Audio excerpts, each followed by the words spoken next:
Hey everybody, it's Chris and I'm back to do another pour with you today. So today I thought we would do an open cup pour, and when I did my St. Patty's Day pour, I had used a PVC tube. This one we're going to actually use part of a plastic cup. So I've cut the bottom of, I believe this is a 9-ounce cup. I cut the bottom off and I'm going to save this and use this for something else. So I just have the ring remaining of the 9-ounce cup. So I'm going to put some paint down, and then we're going to pour the paint through the ring and just kind of let it float around and see what kind of effects we get from it. Now, when I did the St. Patty's Day pour, I did ask if there were any color combinations or anything that someone else would like to see. And I did have a viewer tell me that she would like to see a pour on a pink background. So we're going to do all pinks today. Should be a happy little painting, I think. So I have my light pink that I'm going to use for the background color. And I'm going to go ahead and put that down first on the canvas. And just kind of trying to create a little bit of a base, I guess, so that the paint will float around. And trying to decide how much I need, because I want to make sure that I do get it covered. And I have extra paint mixed up, so I'll set this to the side just in case we need it in order to cover the rest of the canvas, perhaps on the edges. In fact, I think I'm going to put just a little bit more down here. So this is a 12 by 16 gallery wrapped canvas that we're working on today. And the colors I've chosen to use are Primary Magenta. This is a pink house paint that is very close to the base paint that we're using, but it actually has some pearlescent shimmer to it. So I thought that might be fun. I've also got Medium Magenta, and then I have my Custom Silver, which my Custom Silver is the Rust-Oleum glitter paint with Liquitex Silver Basics mixed with my pouring medium. And then I've got a little bit of black. I haven't decided if I'm going to put this in, but I thought it might actually be kind of a good contrast color. We might need a little bit of contrast in it with all of the pink. Looks like I've got a little chunk here, so let me get that out real quick. And then I also have some white sitting over here to the side because I thought, well, white would be another good contrast color. So we'll just kind of see what happens. So I'm going to place my cup in the middle of the paint there, and we're going to start to add some colors. So we'll start with the Primary Magenta. And I think as this goes, kind of like I explained to you the other day, when you are pouring and you don't keep the tube or the piece down flat against the canvas, as the paint starts to fill up in the tube, it'll start to kind of run out the bottom. So I think that's what we're going to see here, which is what I'm hoping that we'll see, because that'll be kind of cool actually.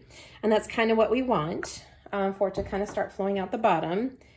And then I do think I am going to put just a little bit of black. I want to be careful with the black because sometimes the black can take over. And when you intend just to have a little bit in there, sometimes it kind of goes a little crazy. And you end up with something that you really didn't want. And I do think that I'm going to put a little bit of white in there too.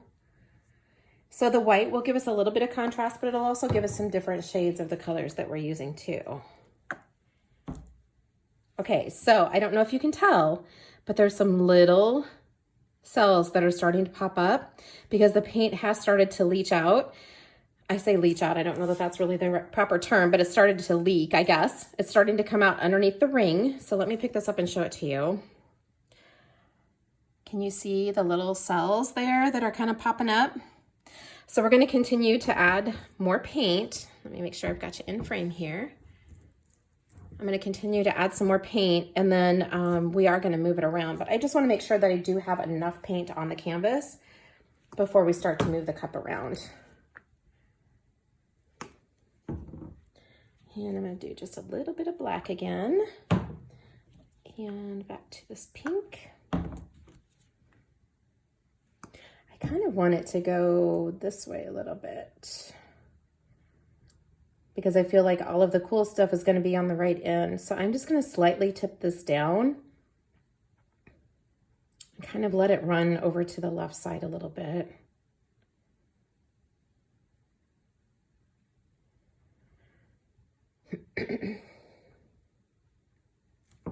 All right, and then I'm just going to continue to add some more paint in here.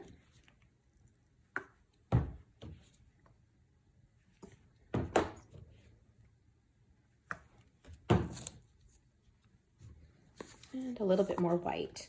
And sometimes the white, the Artist Loft white, will actually help to create some cells too. So that's another good reason to put a little bit of white in there too. And I think we're probably getting close to, I almost dropped that paint bottle right in the painting. We're probably getting close to having enough paint, I would guess. I just want to be sure that we can actually cover the entire canvas and not have it stretched out too much. I feel like I've added a lot of paint, but I know that some of my paints, there wasn't a lot of paint in the bottle itself. So I'm like, I'm thinking we're probably okay because I still haven't run out of paint on some of the colors that were low. So, all right, let's do just a couple little more additions of the pink and a little more silver.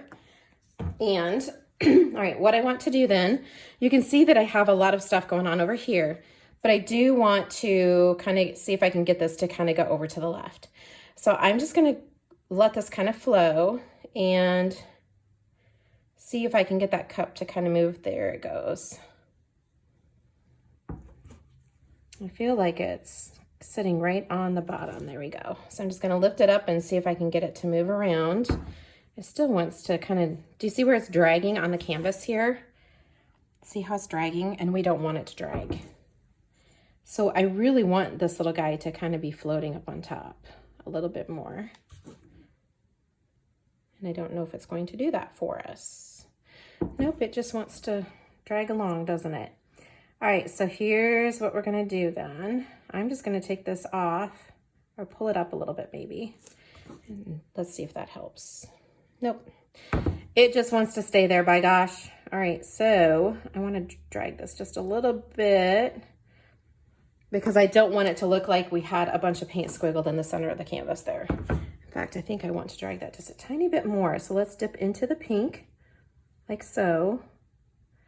And I'm just going to kind of cover this lightly. I'm going up here in the corner because I know that that will get tipped off. So I don't want this big concentration of pink right there. There we go. Call me crazy, but I feel like that looks better. And let's go ahead and pop the bubbles and see if we can get some more things to pop up through the canvas.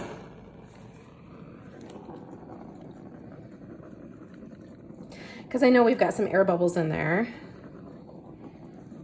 All right. It's kind of looking cool right now. Let me see if I can show you a little bit close-up view of this. So there's lots of cells that have popped up. There are no silicones in my paint. So this is just the paints reacting with each other and the pouring medium that I use.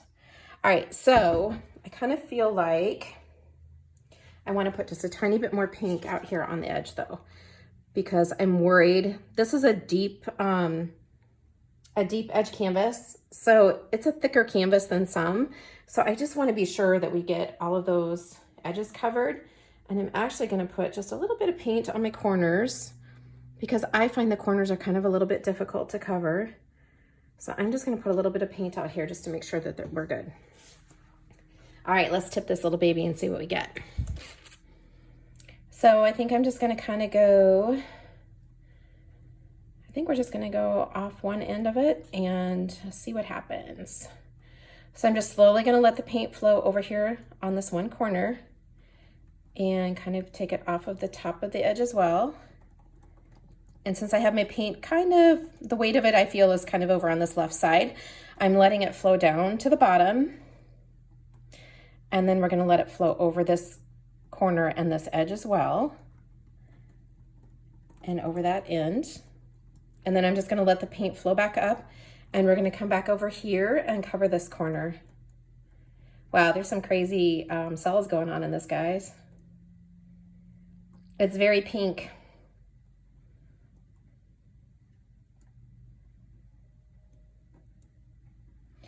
All right. And then I'm just going to come back down here to this bottom corner and make sure that it's covered. Make sure I have my fingers out of the canvas on the side there.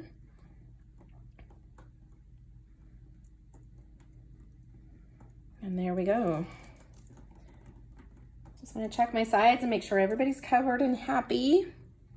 It's looking pretty good. And then I'm just going to let this paint kind of flow more towards the center, if you will.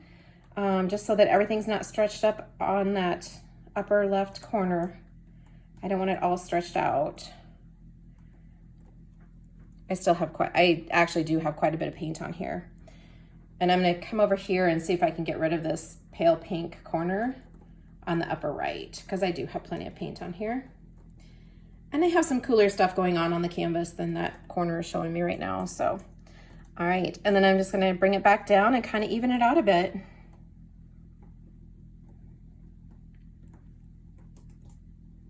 Just like that. It's very pink. I'm trying to get you back in frame here. Trying to decide where my frame is.